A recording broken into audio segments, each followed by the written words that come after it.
Apartment Angela 411, reference port position. 90% fuel. Everybody in the back's looking happy. You good? Yeah, I'm good. I can hear you better now. We are good. Coming up. Happy as a clam. Alright, today we're coming up to Gary.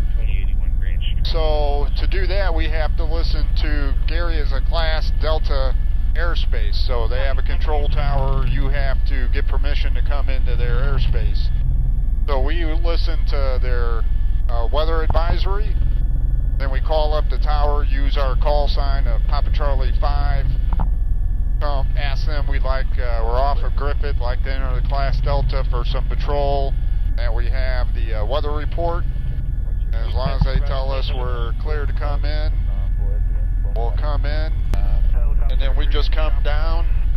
We'll pick an area and we'll start making a pattern. We look at certain areas that we know may dump cars or had some issues in the area, and we just listen to see if there's any calls. Now up here is the area that burned. Out to the right here is Lake Etta. That's where we picked the water from.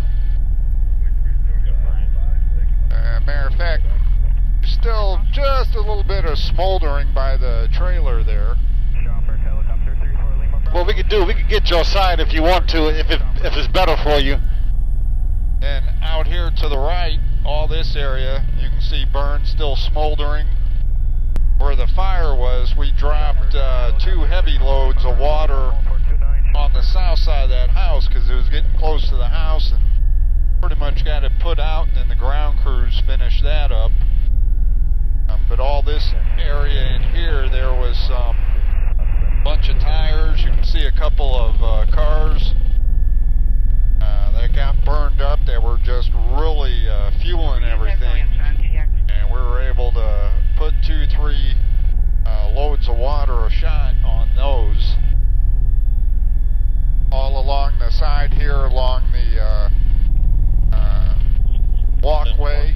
Just to give you an idea, I'll give you an idea of how the water picks go. So if we were in the Huey right now, yesterday with the wind, this is about the angle we would come into for the pond. Now you have the bucket under us, so who's ever the crew chief for the bucket would tell us good height, hold your altitude, and we would try to come in between these 2 trees.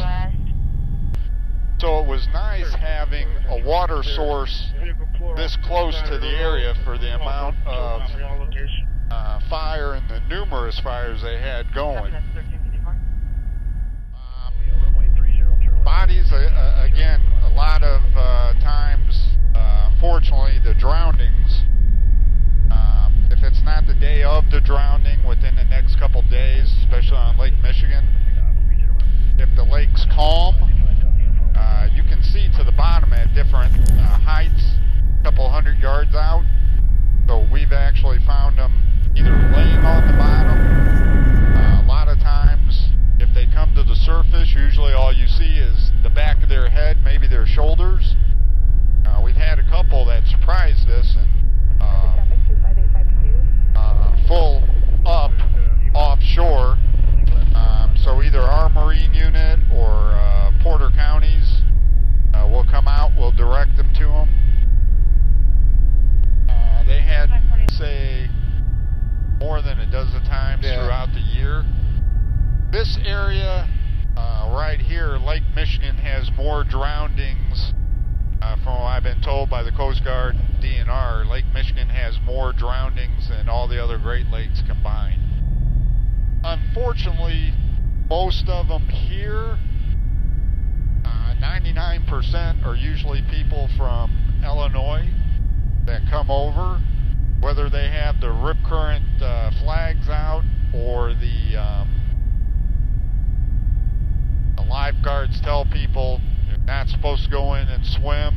What happens are these people move down the beach away from the coast or from the lifeguards, get in in the water, get caught in one of the rip currents, and end up drowning.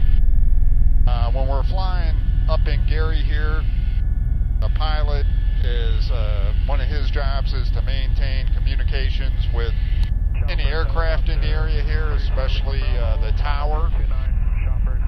Look for other aircraft in the area. Person that sits in the left seat, whether he's a pilot or just the tactical flight officer, his job includes working the moving map system, maintaining the radios, switching the radios, whether it's the police radio or the aircraft radio.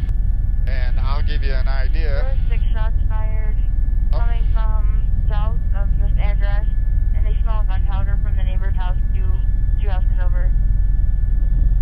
Where's that? I got the aircraft. Your ship? Yep. Possibly Hunter. Yeah, I'm trying to look how you got down there. Oh, the road right there. Okay.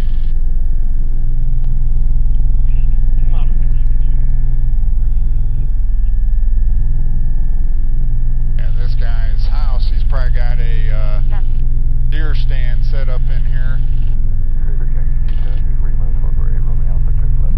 Yeah, it's down in there.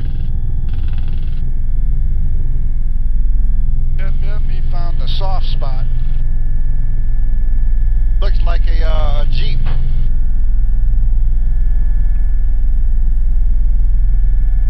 It's almost got that rigged up for Camouflage. yep, maybe for duck hunt. But see, that's how we, we observe and see things. Helicopter 516, Romeo Delta is left downwind for 26, Griffith. Now watch, when we get closer to the ground, from up here, look how small that landing cart is. Once we get close to it, you'll see the cart that we land on. Watch how small it looks. Wow, and they give us our buzz that Nah, it's not that much of a crosswind. And Griffith Unicom 516, Romeo Delta. On clear.